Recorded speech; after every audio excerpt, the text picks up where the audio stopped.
Hello everyone, welcome back to Rule the Roost podcast. No games this week. Well, you know, unless you're an England fan, but you shouldn't be anyway, should you? Really? Come on, there's no patriotism here, no nationalism. This is a Spurs podcast, and that's why I'm joined by Mr. Jamie Weir of Sky Sports. How you doing, mate? It's a pleasure to have you on. Thanks for having me. This is going to be some much needed catharsis, I think.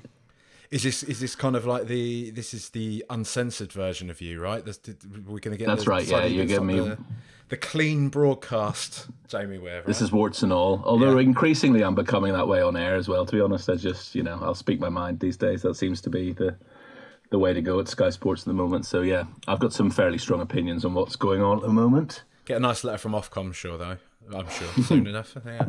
Yeah, that's it.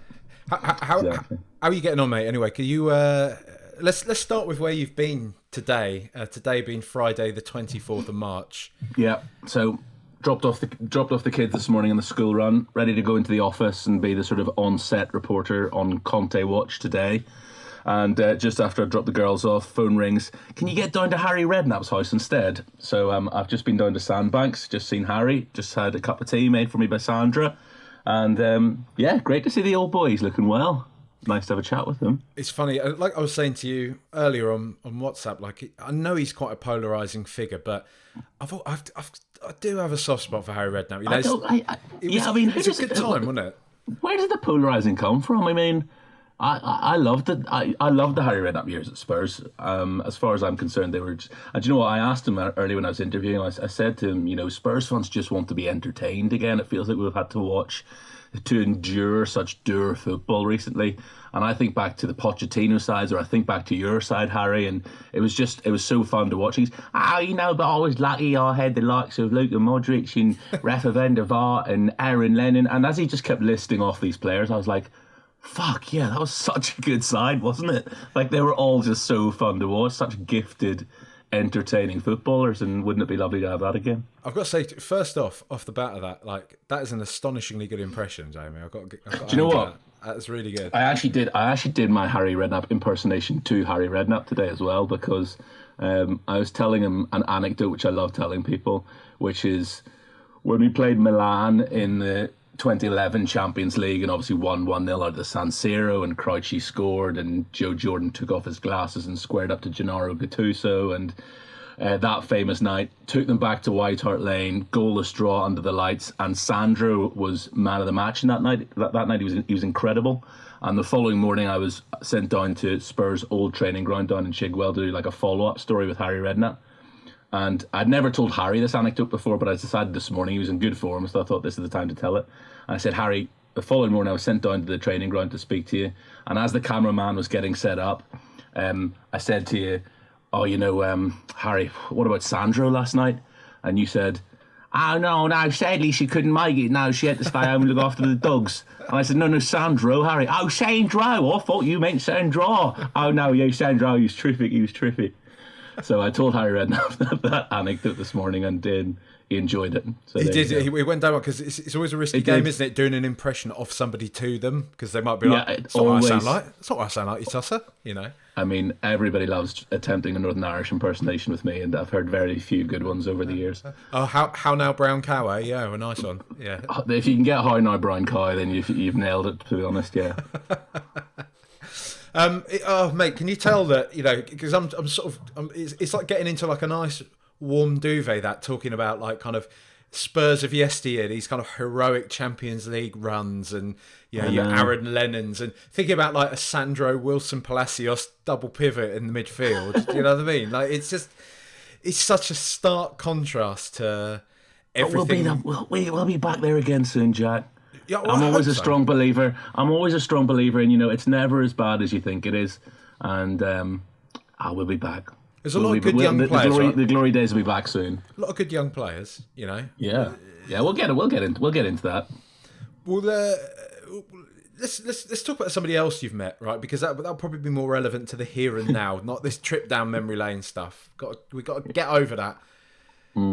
We got to face this head on. That Antonio Conte press conference was frankly quite astonishing. You've met him a few times, right? Gentlemanly in person, I guess. Right. So, like, here's the thing. I've obviously been in many Antonio Conte press conferences.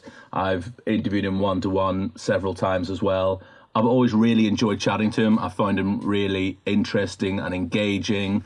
And I remember the first time I did a one-to-one with him, Anthony Marshall, the Spurs press officer, sort of introduced me as, "Oh, Antonio, this is Jamie. He's a Spurs fan." And I said, "Oh yeah, sorry. Hi, Antonio. How you doing? I'm actually only 23 years old, but being a Spurs fan has done this to me." And he laughed his head off. He thought this was hilarious. Yeah, me too, me too. When I come, I have no grey hairs. Look at me now. And he's pointing like, oh, he's got grey hairs since he's arrived at Tottenham. And we thought, oh yeah, that's great. Yeah. And then I remember another time I interviewed him. It was actually just before Christmas, and I said to him, so it must have been the first game back, that Brentford game, which now seems like a long time ago. And I finished the interview by saying, Buon Natale, Felice Anno Novo, Merry Christmas and Happy New Year in Italian, right? And he was like, "Oh, you speak Italian?" And I was like, "Well, no, but I speak Spanish, and I sort of got a smattering of Italian. And I had an Italian girlfriend once, so I know what all the swear words are in Italian. I always knew when I was in trouble." He laughed his head off at this. He thought this was great. This was hilarious. So we've always got on pretty well, and I've always really enjoyed interviewing him. But, some of the language recently is just, I mean, I know that you and I are singing off the same hymn sheet in this, we feel the same way about it, has just been pretty mystifying. And, I always think that, well, every fan base, but Spurs in particular, because I'm surrounded by them most, I always think that the Spurs fans are particularly fickle. Well, I think I'm probably pretty fickle as well, because I loved Antonio Conte, and I was desperate for him to work out, for things to work out with him. And I think I've now reached the point where it's just like, he's just a square peg in a round hole. That's the sort of the kindest thing you can say about it. He doesn't fit the club doesn't fit him. It's an unhappy marriage. And yeah, there were probably people who saw that writing on the wall a lot earlier than I did. And there are people who are even saying from day one, "Oh, it's not going to work out, it's going to end in tears." And yeah, well done, you've been proven right again. But we all wanted it to work out, didn't we? Yeah, of course. I mean, touching on the language and just, I guess, his general demeanour, how it's been lately, I think what's really irritated me out in the back end of this is not just, look, I know there's a split with Spurs fans, right? There's some people that are like, you've got to back this guy, proven winner, blah, blah, blah, blah, blah. And then you've got the split of people who are just, kind of like myself. It's like, look, I don't want to hear a manager slagging off my club like this. And I think what's disappointing me the most is it's been even sort of certain circles, and I'm not asking you to cast shade on any of your kind of contemporaries, but there's been certain circles of the media that are just kind of accepting, which I think was a pretty shocking press conference the other day. Just said, well, no, that's what Spurs need to hear. That's what the owners need to hear. I've watched it back several times, and despite people saying, "Oh, he's not actually saying anything that bad," it was awful. It's going to go down, in my opinion. They were talking about this on TalkSport the other day. Said it's going to go down like Kevin Keegan's rant and stuff like that. It's one of those big Premier League rants when a manager has just thrown the club under the bus using all of the same jibes and rhetoric that rival fans do about us. And it's. I don't think we should have to see that. Just whether you have an opinion on the owners of the club or not. It's not your place to do that, right? Yeah, like I WhatsApped you the other day saying, your analogy in your podcast the other day with Rich was perfect. Like, look, I can call my dad a knobhead, but you're not allowed to call him a knobhead. I thought that was absolutely, on money. And I've heard people, various people say that he lost the plot. Antonio Conte lost the plot in his press conference. No, he didn't lose the plot at all. It's everything that he's believed for a long time. It suddenly came to the surface. Everything that he's been hiding and not wanting to say suddenly came to the surface. And that's the most galling thing, that he's thought this way all along. He's thought that it's this club with this losing mentality inbuilt in its DNA, and that the players are selfish and don't care about the club. He's obviously thought that way for a long time. I mean, I thought it was just extraordinary, and there's so many things about it that, I've heard a lot of people say, well, he was absolutely right with everything he said. No, he wasn't absolutely right with everything he said. You cannot tell me, like, when he calls players selfish and says they don't care about the club, a lot of those players have been there at the club a lot longer than he has, and they'll be at the club a long time after he leaves as well. You cannot look at Harry Kane, Heung-min Son, Ollie Skip, a boyhood Spurs fan, Pierre-Emile Højbjerg, Ben Davis, and tell me they don't care about the club. Now, some people might question their ability. Some people might say, oh, we need an upgrade on Eric Dyer or Ben Davis or whoever it might be. But you can't question their commitment. They go out there and they run their socks off for 90 minutes. There's very few exceptions where you can show me anybody mailing in a performance.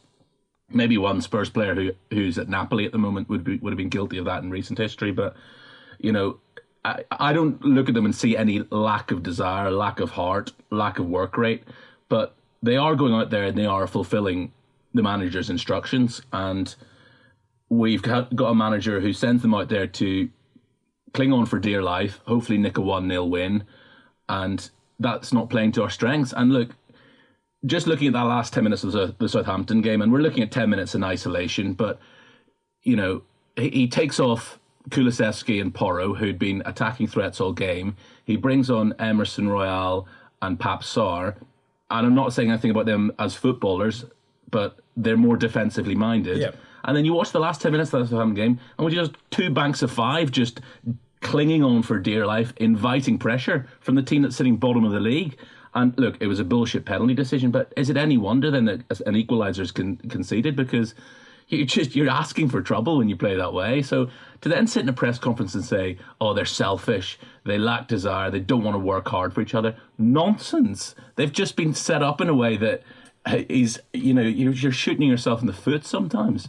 Well, the thing that I find strange about this, though, is these were players that were just a few months ago, tail end of last season, were running through walls for him. It looked like finally, suddenly, we'd had the real down point of Burnley away when I thought he was going to walk away at that point. Right.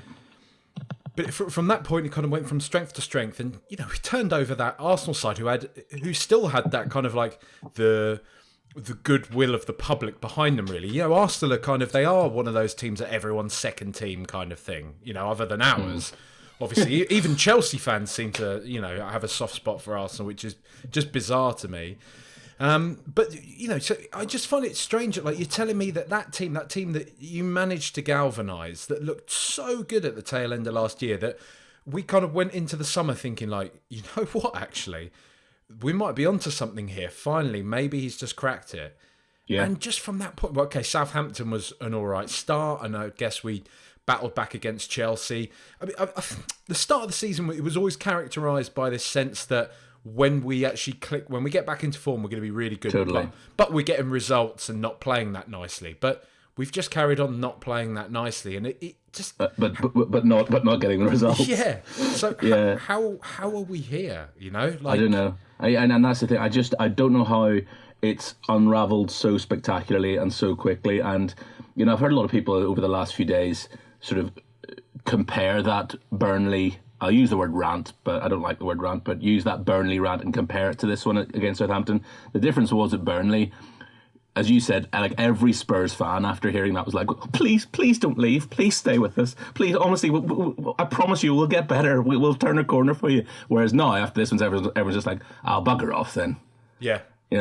I'm not really that bothered if you leave now, frankly. And that's the big difference between now and last year, I think, isn't it? It's the majority, though, isn't it? I think, obviously, you've got some people that still kind of, like I say, cling on to that sense, that, I don't know, whatever it is, that kind of vague sense of what success and should and is, should be and is. And here's the thing, what I often tell people, right, is all of these players, every player playing in the Premier League is an exceptional footballer. Yeah.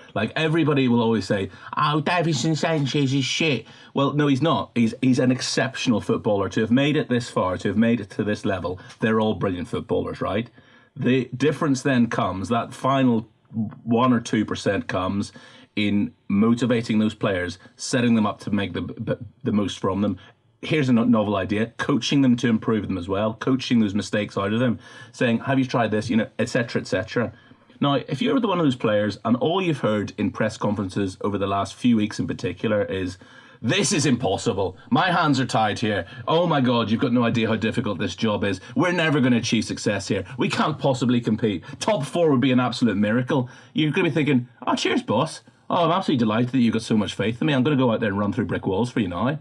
It's such and that whole shtick, that whole, oh, you guys are so lucky to have me. You've got no idea how lucky you are that I've lowered myself to managing this absolute shit show of a football club. I can't possibly work under these conditions. That whole shtick has worn really thin. And I think it's worn thin with fans and with a lot of players, from what I understand as well. So, mate, you said you were on Conte watch today. You were supposed to be anyway before you got the call from Harry. Yeah. What is going on? What is Conte? What is Conte? What the hell's going on? What is going on? Was it just you going to be standing outside the training ground waiting for? No, I had that joy. I had that joy on Wednesday, standing outside the training ground when something was definitely going to happen and it didn't. And then yesterday, something was definitely going to happen and it didn't. But my honest feelings now, as this week has worn on, it's now, we're recording this at 2 p.m. on a Friday afternoon, and it was 6 p.m. on Saturday that he went on his tirade against the club and left this scorched earth in his wake. My honest feeling now is he's going to stay to the end of the season, because I think if he was going to go, it would have been done by now. And I think they're just going to muddle through in this sort of unhappy marriage until the summer, and then sort of reassess things from there. That's my hunch. But then again, it also wouldn't surprise me if next week we've got, the Ryan Mason, Yaya Toure, whoever else, dream team running the show until the end of the season. I don't know. I think the impression I'm getting from speaking to people is that the players are kind of sick and tired, have had enough. They're fed up of sort of last minute changes to plan, and they're looking forward to going on this international break, because it was just a break from the miserable atmosphere around Spurs training ground. So look, it's a risk either way for Levy, right? Because you either cling on to this manager who, at the end of the day, strip everything away, he's obviously, a proven manager who, a mere 12 months ago at this stage of the season managed to turn a corner with this squad and get us top four and get us Champions League football. So you stick with him and you hope that he gets top four football, or you do what we did the year before that and cut loose with a proven winner at this period and hope that Ryan Mason, a young, upcoming, from all the indications are tactically astute coach, can somehow get a tune out of them. And I say get a tune out of them like they're some, Sunday league side. These are all bloody good footballers, but can somehow manage to drag us over the line. And look, I still think there's a great chance we can finish top four, because I don't think Manchester United are any great shakes. I think Newcastle have hit a bit of a brick wall. Liverpool are obviously coming like a train, but then they'll throw in a random 1-0 defeat to Bournemouth. So I there's nothing around us that I'm particularly worried about. But top four is a big carrot, obviously, to then again recruiting in the summer. So I've kind of gone around in circles there, not really answered your question. But would it surprise me if he's still manager for that Monday Night Football game against Everton? No. Would it surprise me if it's Ryan Mason and whoever alongside him in the dugout? No.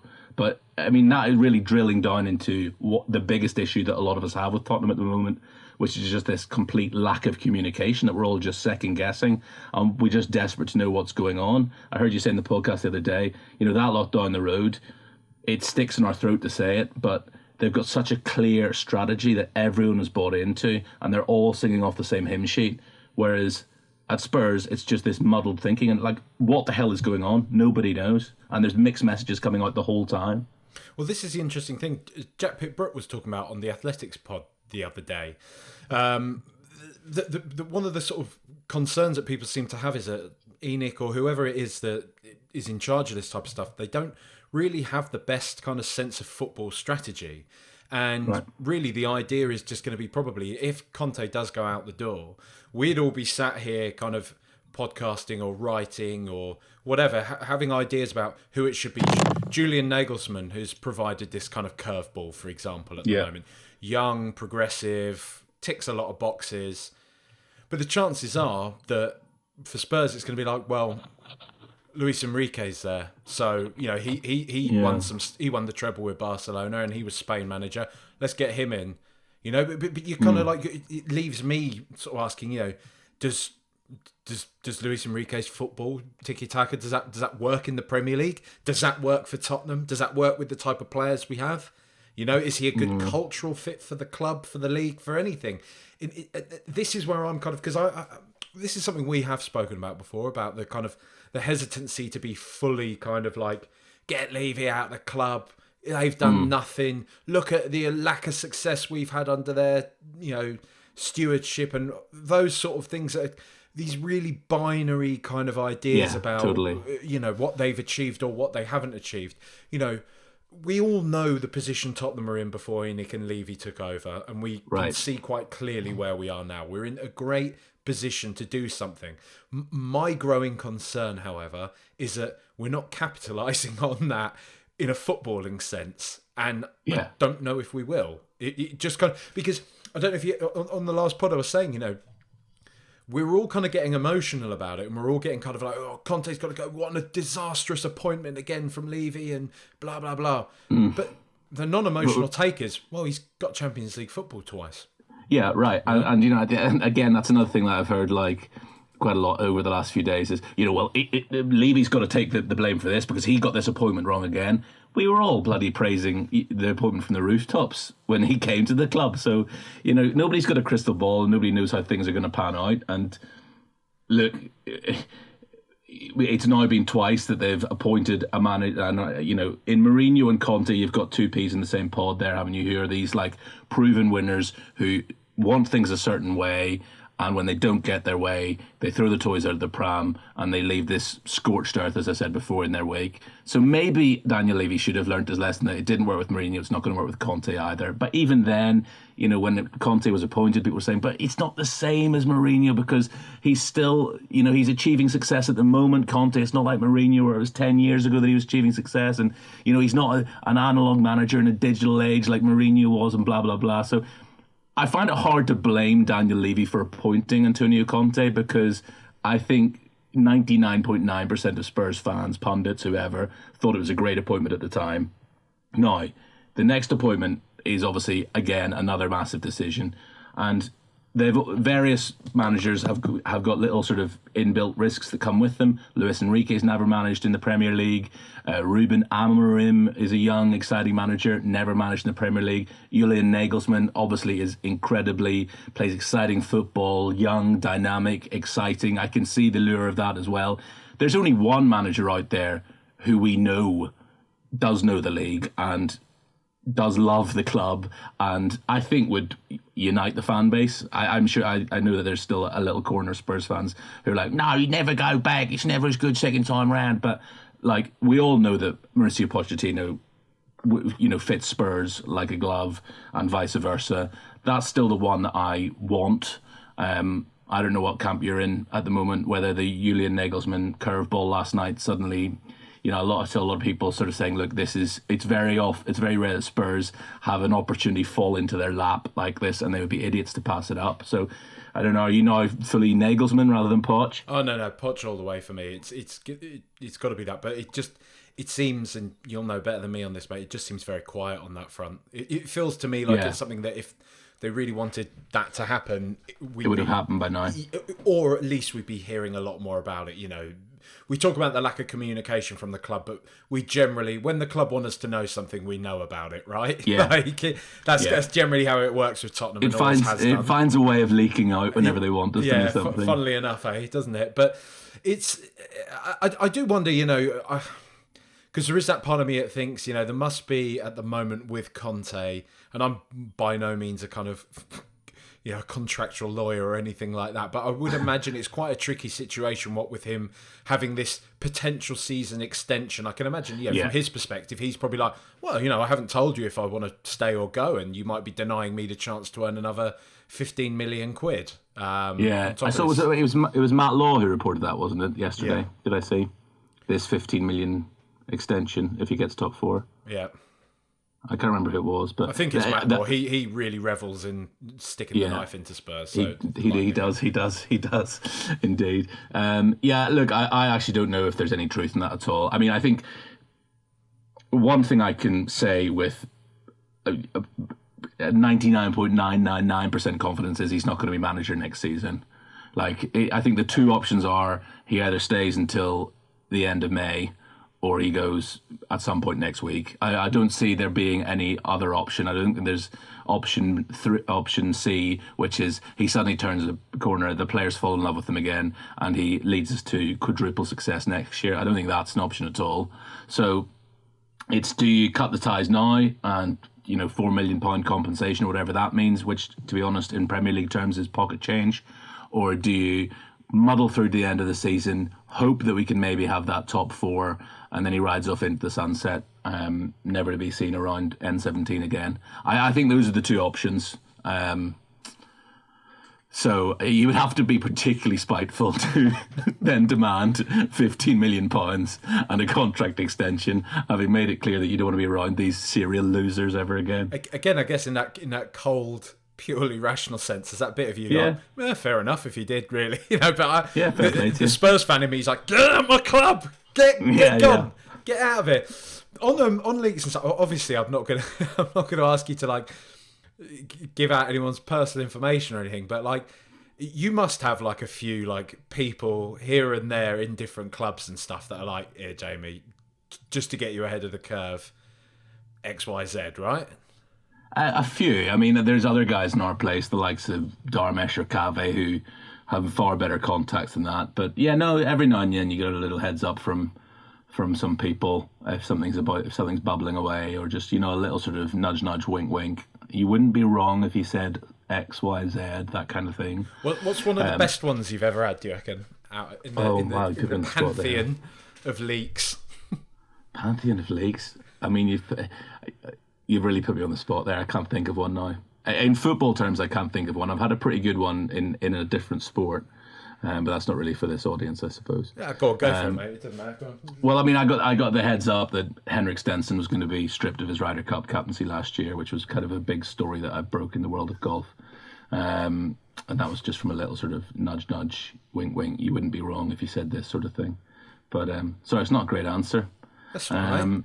I wish I had something a bit more juicy for you. I'll probably think of something. It's going to be one of those that we're going to stop recording. Can we re-record that bit? Yeah, exactly. Sorry. Not at all, mate. Not at all. Sort of on the Pochettino Nagelsmann thing. What? Yeah. Let's go into Nagelsmann a bit more, because I've just seen like your colleague David Garrido actually. He's just done a little exclusive thing saying that Spurs are apparently looking into. That's right. Yeah. Into Nagelsmann. We've contacted him a couple of times in the past, haven't we? Yeah. He was definitely quite high up in the list when Mourinho ended up getting appointed, which was obviously that was just days after Poch. But I think Levy had already decided. Levy had wanted Mourinho as a Spurs manager for a long time, so that was always and he name-checked us at the time, Nagelsmann, didn't he? I remember when he went to Bayern, he said, I could have gone to Tottenham, but I didn't. Yeah. He was like, nice one, mate. And then that long, disastrous summer where it was going to be Fonseca, and then it was going to be Gattuso, and then it was going to be whoever. I'm sure Nagelsmann was one of the names mentioned at that time as well, and then he went to Bayern Munich, which... not really much you can do about that. So, a couple of times in the past we've sniffed around Nagelsmann. There's obviously people high up in the club that admire him, understandably so. And in many ways, he does tick a lot of boxes. As I said, he would get us playing exciting football again. I think that's what so many people are now at the camp of, look, I've made peace with the fact that Spurs are never going to win anything in my entire lifetime. But at least if we can be entertaining in the process, I can live with that. So we'd play exciting football. He's young, he's dynamic. The one thing I have heard, the one sort of thing in his con column is that I think he does sort of rub a few people up the wrong way, and eventually ends up falling out with the board at clubs. And where have we seen that before?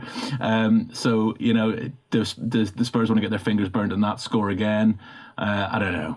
But for me, look, I'm a hopeless romantic like you, and since the day he left, I've wanted Poch back. So I just want someone to love us again, and he does. So it seems a complete no-brainer.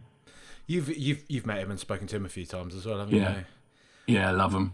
And again, because I speak Spanish, my grandmother's Argentinian, and so the very first time I interviewed him, we chatted away in Spanish for about 5 minutes before the camera was even rolling about that, and we sort of formed a little bit of a bond over that. So I would always say hello to him and say hello to Jesus in Spanish, and we had one little run-in where it was the Inter Milan game in the Champions League when we lost 2-1, if you remember, in the group stage.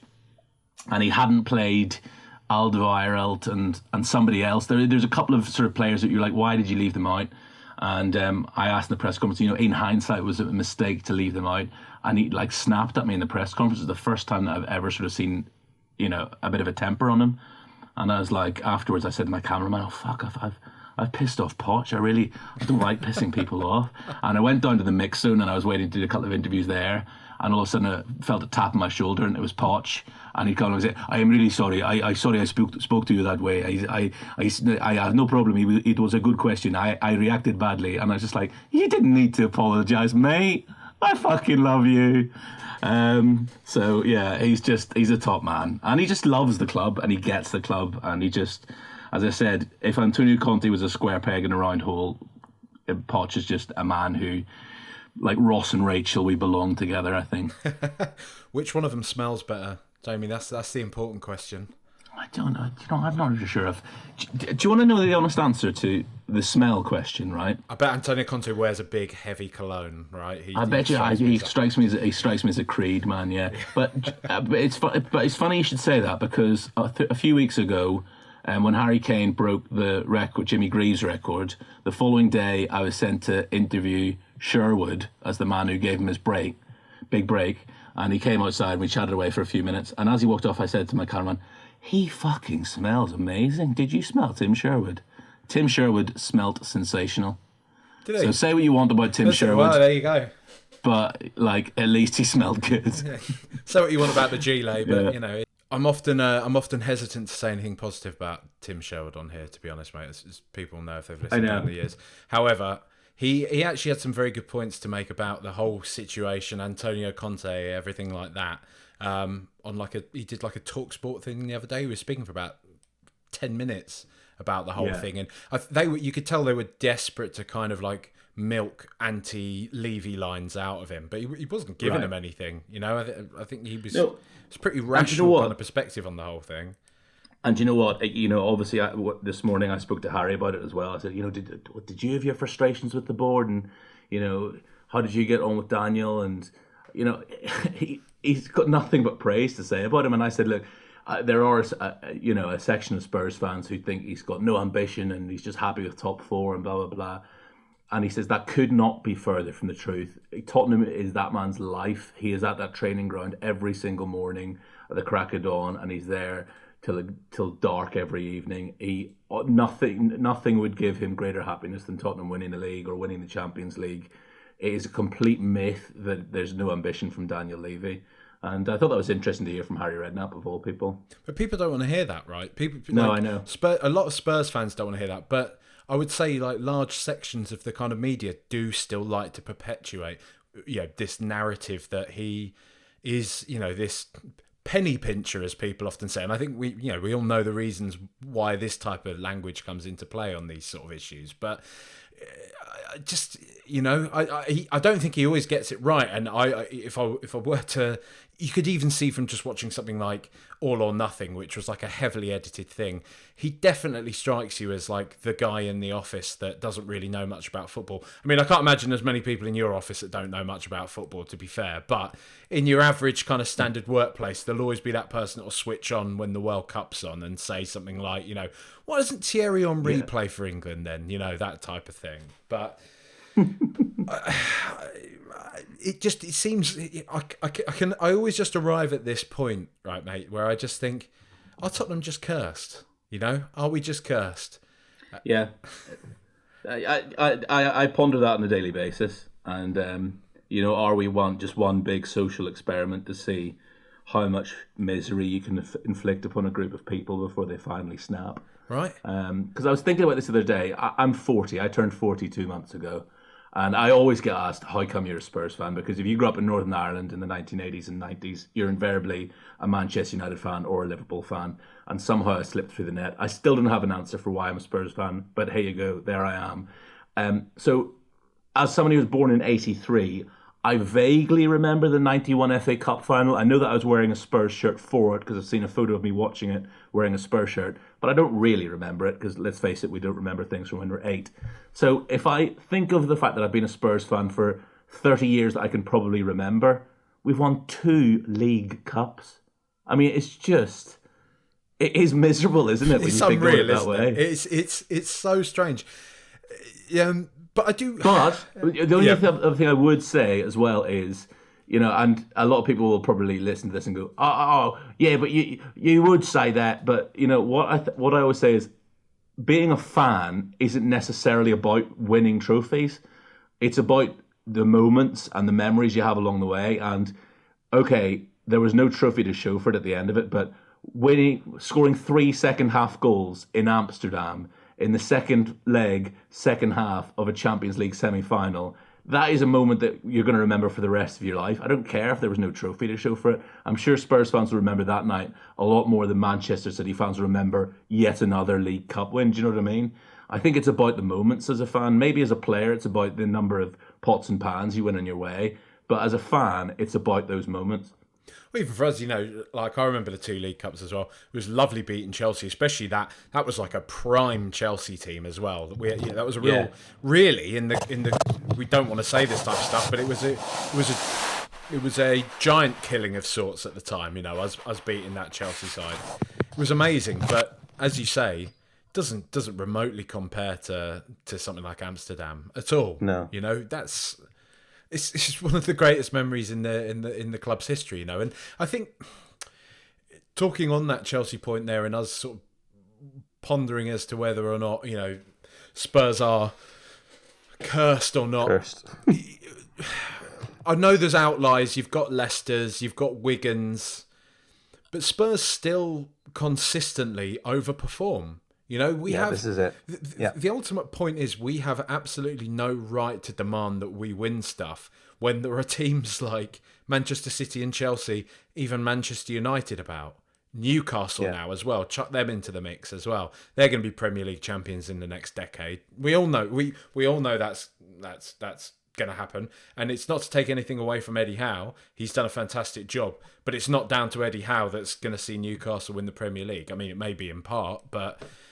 And I mean, Spurs are. We just forever kind of caught between. We are way bigger now than the pack behind us, but we're still a lot smaller than teams like Manchester City. In a should we say, in a spending power sense, at the very least. Yeah, I completely agree. And look, I think amongst this new generation of fans, and since the dawn of the social media era, I think there's a lot of sort of unrealistic expectations on what Spurs should be. And, I'm going to get dogs abuse here for sounding like the biggest sort of Levy apologist or Enoch in whatever. I don't care. But, like, if you look, objectively speaking, from where Spurs were to where they are now, as you said yourself, the club has undoubtedly grown.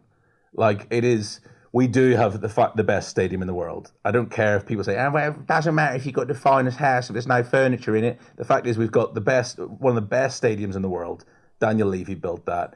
Even doing things like the All or Nothing documentary, that is done because he wants to showcase the club to a new fan base around the world, to bring in fans from different corners of the globe. Things like the concerts and NFL, which everyone uses as a stick to beat Levy with, that is done again to take the club to the next level in terms of their stature as this global business. Now, at the end of the day, are there any trophies to show for it? No. But that ain't Daniel Levy's fault. People say, oh, well, he didn't back managers at the time when, he should have been back. There's undoubtedly truth in that. I'm not going to deny that. But we've been in 2 title races. We've been in a Champions League final. We've been in numerous FA Cup semi-finals. I've lost count of how many FA Cup semi-finals we've lost now. There have been opportunities to win trophies, and it just seems like we are fucking cursed, basically. It just seems that every time there is one of those little sliding door moments, something happens to just absolutely screw us. It's difficult not to feel that way sometimes, But what I often sort of go on about on here basically is, we talk about kind of club DNA as if this is something that's so intrinsically a product of the club itself. But I still think kind of when you do have these overarching narratives of Tottenham bottle it, Tottenham won't show up, go at Tottenham and they'll collapse. Other teams are emboldened by this. Whereas, we talk about Arsenal winning stuff even when they were crap, winning a couple of FA Cups through their lean years. But that's still because the narrative is still always built up around them that it's still Arsenal at the end of the day. They know how to succeed. They know how to do this. Yeah. And that will factor into the minds of the opposition. All this stuff does play into it. So I think for as much as we want to continue to beat up Tottenham for saying that we never get it across the line and this is some kind of mental weakness in the club or whatever, it is. I don't think you can deny the fact that other teams go at us. They really do, because they have it in their mind. They will just play with more freedom. It's a self-fulfilling prophecy. That's what I'm looking for. I think you're definitely onto something there. I think it's a self-fulfilling prophecy for opposition and for our own players as well. And I thought actually that week, a couple of weeks ago, was a real case in point, right? One on the Tuesday night, Chelsea, who have been dog shit all season, go out and they turn around a Champions League tie against Borussia Dortmund. It's because they're Chelsea and they puff their chests out. We've been here before. We've won this trophy twice. We know what it's all about. Likewise, Borussia Dortmund are there going, fuck, this is Chelsea. Okay, they mightn't have been great this season, but it's still bloody Chelsea at the end of the day. And sure enough, they're through to the Champions League quarterfinals. The following night, Spurs go out against a bang average AC Milan side that are there for the taking. But that bang average AC Milan side are there going, it's only Tottenham. And Spurs there going, but I'm not sure if we can do it. And sure enough, we go out. And I just thought that 24 hours kind of epitomised a big difference between Chelsea and Spurs. That Chelsea just knew they could turn that tie around. Whereas you just know in that Spurs dressing room, they're going, can we though? I don't really know. And that also transfers into the stands as well, right, with the fans. And this is... Back to Pochettino, though. He's the first... I mean, I would say Yol, first of all, and then him, really. The two managers, not to take anything away from Harry, but like you say, he had a great team and he just kind of gave them the freedom to go out and play and do what they did best. But I really think with Martin Yol and with Mauricio Pochettino, they were... And Pochettino to a real high degree, really kind of was the person that was starting to change that about Tottenham. He was starting to change about Tottenham by instilling a belief in them, by giving them a sense of confidence, giving them a sense of purpose, making them kind of stand up and be one of the bigger teams, be one of the bigger teams, be one of the best teams in Europe across a lot of his tenure.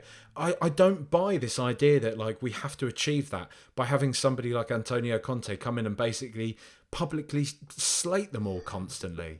I just think that approach is so old hat, isn't it? Completely. That completely ties into what I was saying earlier, which is the margins are so fine at that elite level that if you just have a manager who thinks the world of you and is constantly bigging you up, making you feel 10 feet tall, then that has such a difference. And that side, the tail end of those 2016, 2017 campaigns, okay, I know we didn't win either time in the league, but it just felt like we were just this juggernaut. Those players there was a cockiness and a surety about them. Dele Alli just strutting about the place, Sonny and Harry, it just felt inevitable that we were going to win every game, and not just win every game, but absolutely steamroller the opposition. And that was because they were just bursting out of that dressing room thinking, we're going to fucking do this. This manager thinks the world of us, blah, blah, blah. Whereas now, this attitude of them having to hear every press conference, every bloody week, this is absolutely impossible. We can't possibly compete. We're just not good enough. It's going to take 5 or 6 transfer windows before I can turn around this club. Well, that is not. You're not going to go out there puffing your chest out, feeling 10 feet tall, having heard all that, are you? Well, and that's why I think why am I going to play for this guy that obviously just wants to sell me at the first opportunity? Yeah, and not even. But then even that phrase there, why am I going to play for this guy? That implies that they then go out there and they're not giving 100%. I still think they're giving 100%, but it's just, you know what it's like. If you're not happy in your place of work, then obviously your work's going to suffer, no matter how hard you try. And I just think that this stick that's often used to beat that team with they don't care, they're happy to settle for mediocrity, they've got this loser's mentality. That's all fucking nonsense. Like, they're all elite professional footballers. Of course they want to go out and win, but if you're not at your absolute happiest in your place of work, then it has an effect on you. And that Sheffield United game still. I'm at that stage in life now where I'm kind of old enough and I've seen enough to sort of think, do you know what? It's only a fucking game of football. I've still got to get up and go to work in the morning. It doesn't really matter that much. That Sheffield United match a few weeks ago, I genuinely woke up the following day and I was still like shaking with anger. Oh yeah, good. I thought you were about to be like, so I didn't really care that much. I was like, I was livid off that. That was the one. I genuinely, as a 40-year-old man, lost sleep that night. I was like, I cannot believe we've blown this opportunity to win the FA Cup. It was there for the taking. A home fucking quarter-final against Blackburn Rovers. We'd now been in a semi-final against our bunnies, Manchester City, so we knew we were going to win that one 1-0.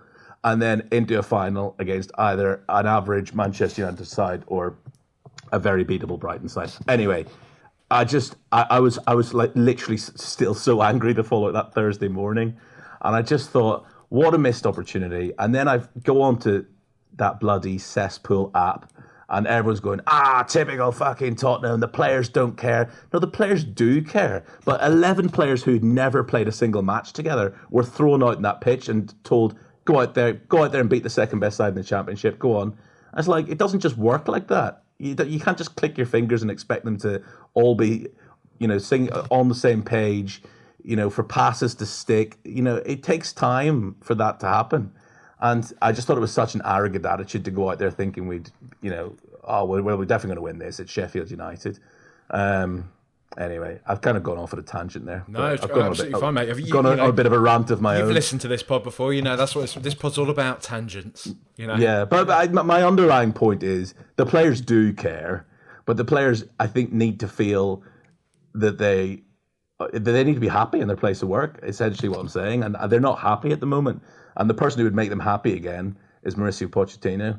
And, for all this, there'll be many people that, you'll hear some corners of Spurs fans saying, we're fucked. We're absolutely fucked. It's like, well, we're not fucked. We're actually really close to still being a really, really good squad. Like, I look in that squad and I still think it's only 2 or 3 pieces away from being a seriously competitive team again.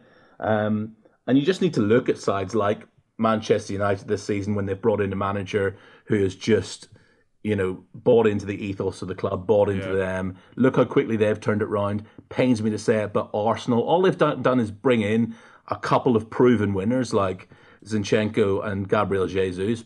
Players who've been there, seen it, done it, got the T-shirt, won Premier League titles, and they've transformed the entire ethos of the rest of that team. And the rest of their team are these young players who have no scar tissue at all, and they're just going out there and expressing themselves. And we've got those young players with no scar tissue as well.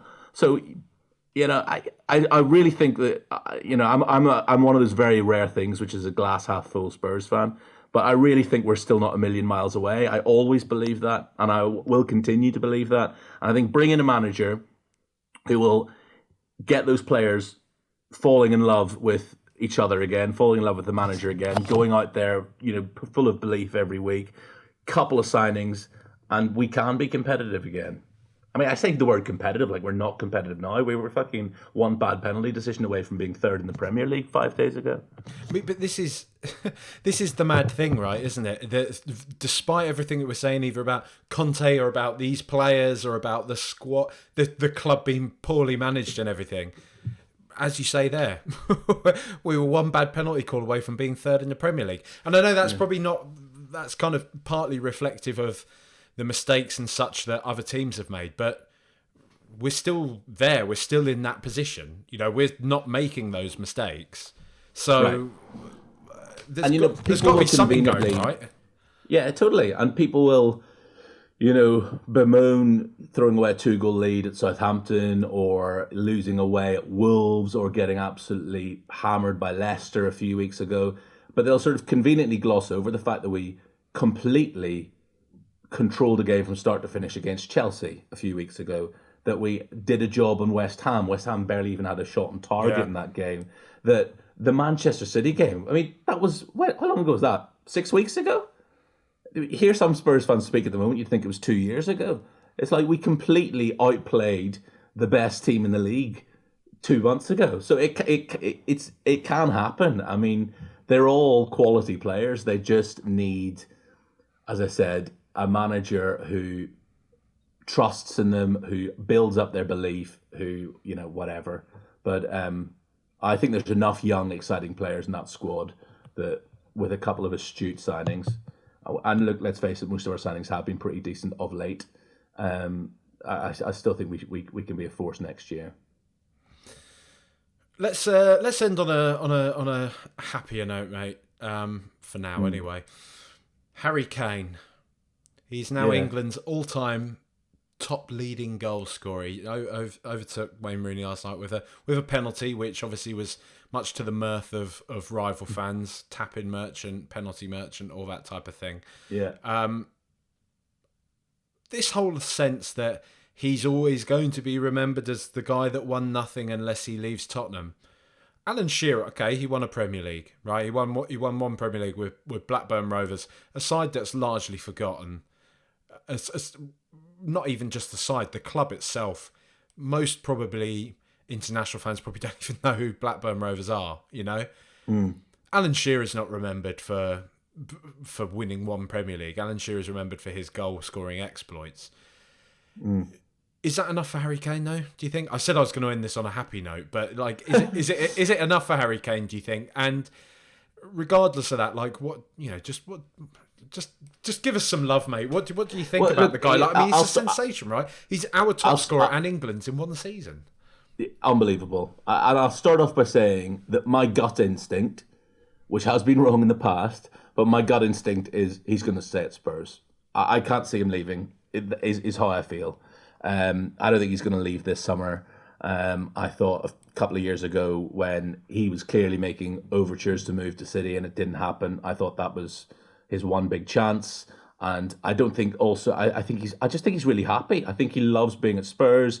I think he, felt the warmth and the love from the fans at that Man City game when Coite interviewed him in the centre of the pitch, and he just looked around at those four stands that stayed there to hang on his every word. He realises how adored he is by this fan base. I think he's happy. I think he's settled. He's a family man.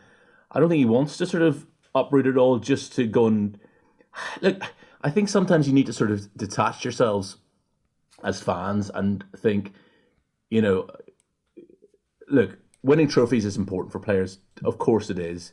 But for Harry Kane, what would be more of an achievement? Sticking around at Spurs, maybe even winning like an FA Cup or a League Cup at some point. By the law of averages, surely we've got to win one of those bloody things sooner rather than later. That would surely be much more of a sense of achievement than fucking off to Bayern Munich and winning the Bundesliga. I could go and be in that Bayern Munich squad and still win the Bundesliga. And that's where and I don't think he wants to leave England either. I think breaking Alan Shearer's record is important to him. So that kind of leaves Manchester United. I mean, does he look at Manchester United and think, oh, they're in much better position to be challenging for top honours than Spurs? I'm not sure they are. Look, they've been fine this season. And I think everyone's sort of saying, oh, Manchester United, they're back where they belong. And, oh, Eric Ten Hag's a genius. Well, if, as I said a couple of answers ago, that penalty isn't awarded on Saturday, we're sitting above them in the table. So it's not like there's a huge sort of chasm that's opened up between Manchester United and Spurs. So I think he's going to stay put, is basically a long-winded way of saying that. As for, what more can you say about Harry Kane? We run out of superlatives. I mean, he's just... What I find incredible about him is this constant hunger, this constant desire to improve himself as a player. He was the best number 9 in the Premier League for many years. Not satisfied with that. I'm suddenly going to make myself the best number 10 in the league as well, and suddenly start spraying these passes across the field like Kevin De Bruyne or Glenn Hoddle, and he's done that as well. His work ethic for the team, the fact that every bloody corner, it was last night we saw it against Italy as well, every corner he's the best defensive player England have in the field as well. I mean, there's just, I run out of words to describe him. He's such an unbelievable footballer. And we watch him week in, week out for Spurs, so we appreciate him. I think a lot of other fan bases don't. And there's this very strange tall poppy syndrome in England in particular, where when you have this superstar, there's somebody who is at the very, very top of their chosen sport, this need to knock them off their pedestal. I don't get it. If Harry Kane was Northern Irish, like, we would every single Northern Irish fan would absolutely worship the ground that he walks on. Whereas in England, it's like during the World Cup, there was Chelsea, Arsenal, West Ham fans, whoever, who couldn't fucking wait for him to miss that penalty against France, just so they could say, Spursy, Bottler, we always knew his shit, fucking Callum Wilson should have been playing instead of him anyway, he's dog shit. I don't get that. You've got one of the world's very best footballers captaining your country.